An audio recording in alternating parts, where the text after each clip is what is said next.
ఒక బిల్డింగు ఎలాంటి పరిస్థితులు అయినా అంటే వరద వచ్చినా, వాన వచ్చినా, తుఫాను వచ్చినా అది చిక్కు చెదరకుండా నిలబడిందంటే ఆ బిల్డింగ్ యొక్క పునాది బలముగా ఉండడాన్ని బట్టే. బలమైన పునాది ఉన్నప్పుడు ఎలాంటి తుఫాను వచ్చినా, వాన వచ్చినా, వరద వచ్చినా బిల్డింగ్ చిక్కు చెదరకుండా ఉంటుంది.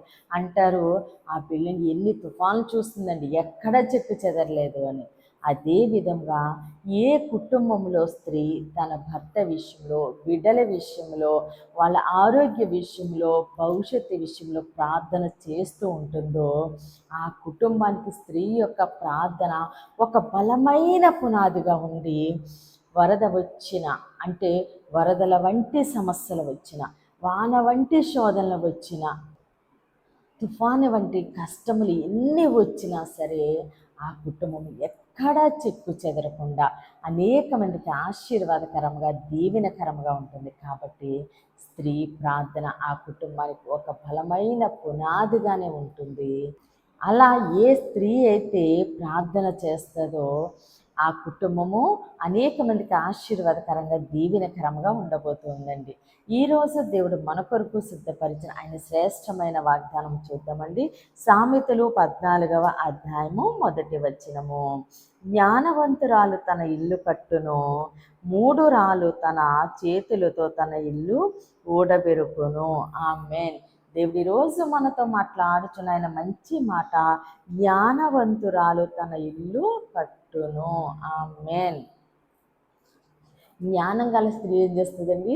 తన ఇల్లు కట్టును అంటే మనం నివసించడానికి ఉన్న ఈ ఇల్లు కట్టుకోవడం కాదండి, తన కుటుంబాన్ని కట్టుకోవడము. ప్రార్థనలో బిడ్డల్ని తన భర్త తను కలిసి ఆధ్యాత్మికంగా వాళ్ళు బలపడటము. జ్ఞానము గల స్త్రీ అంటే ఎవరు? జ్ఞానము అంటే ఏంటి? దేవుని యందు భయభక్తులు కలిగి ఉండటమే జ్ఞానము. ఏ స్త్రీ అయితే దేవుని యందు భయభక్తులు కలిగి ఉంటుందో ఆ స్త్రీని జ్ఞానవంతురాలు అంటున్నారు. ఆ స్త్రీ ఏం చేస్తుందంటే దేవుని యందు భయభక్తులు కలిగి ఉంది కాబట్టి తను ఏం చేస్తుంది?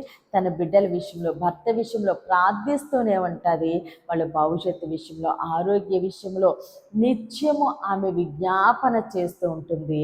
ఆమె చేసిన ప్రార్థన ఆ కుటుంబానికి ఒక బలమైన పునాదిగా ఏర్పడి వాళ్ళ బిడ్డలు అనేక మందికి ఆశీర్వాదకరముగా, ఒక దీవెనకరంగా, ఆ కుటుంబమే ఒక ఆశీర్వాదకరముగా ఉండబోతుంది. అంటే ఆ కుటుంబంలో సమస్యలు రావా, కష్టాలు రావా, శోధనలు రావా అంటే తప్పక వస్తాయండి.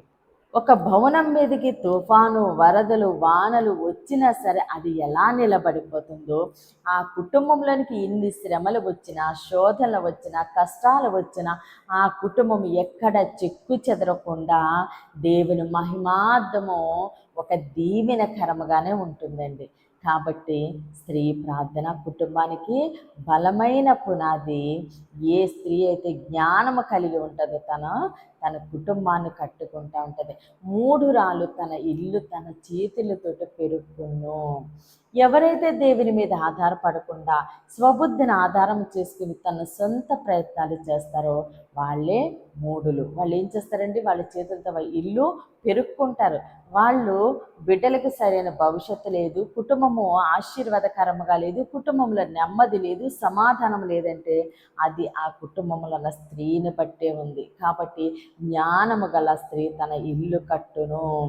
ఏ స్త్రీ అయితే జ్ఞానము కలిగి దేవుని యందు భయభక్తులు కలిగి ప్రార్థిస్తూ ఉంటుందో ఆ కుటుంబము ఒక బలమైన పునాది వలె అనేక మందికి ఆశీర్వాదకరముగా ఉండబోతుందండి. కొద్ది మాటలు దేవుడు మన వినికిల్లో దీవించి ఆశీర్వదించునుగాక. ఆమెన్. ప్రేయర్ చేసుకుందామని అందరూ కన్నులు మూసుకుని ప్రేయర్లు ఏకీభవించండి.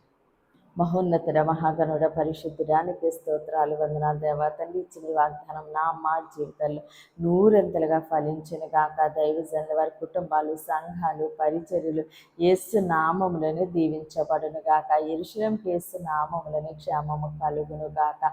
ఈరోజు పుట్టినరోజు, పెళ్లి రోజు జరుపుకుంటున్న ప్రతి ఒక్కరికి సంవత్సరం ఒక ఆశీర్వాదకరముగా ఉండును గాక. దేవుని మాట పరిచర్యలో పాలుభాగస్తులై భారం కలిగి ప్రార్థన చేసిన ప్రతి ఒక్కరిని దేవుడు బహుగా దీవించి ఆశీర్వదించునుగాక. అనారోగ్యంతో ఉన్న బిడ్డలకి యేసునామములో సంపూర్ణ స్వస్థత, విడుదల కలుగునుగాక.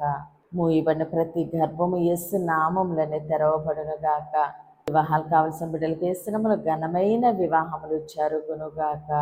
ఎగ్జామ్స్ రాస్తున్న ప్రతి బిడ్డకి వేస్తున్నాములు, గొప్ప విజయము కలుగునుగాక. ఎవరిని బిడ్డలకి వేస్తున్నాములు, మంచి భవిష్యత్తు కలుగునుగాక. ప్రతి ఒక్కరిని నీ చేతులకు అప్పగిస్తే చిన్న ప్రార్థన పాదసని చేర్చుకోమని యేసుక్రీస్తు అతి పరిశుద్ధ నామమున బ్రతిమాలి వేడుకుంటాం మా తండ్రి. Amen, amen, amen. దేవుడు మిమ్మల్ని మీ కుటుంబాన్ని దీవించి ఆశీర్వదించునుగాక. ఆమెన్.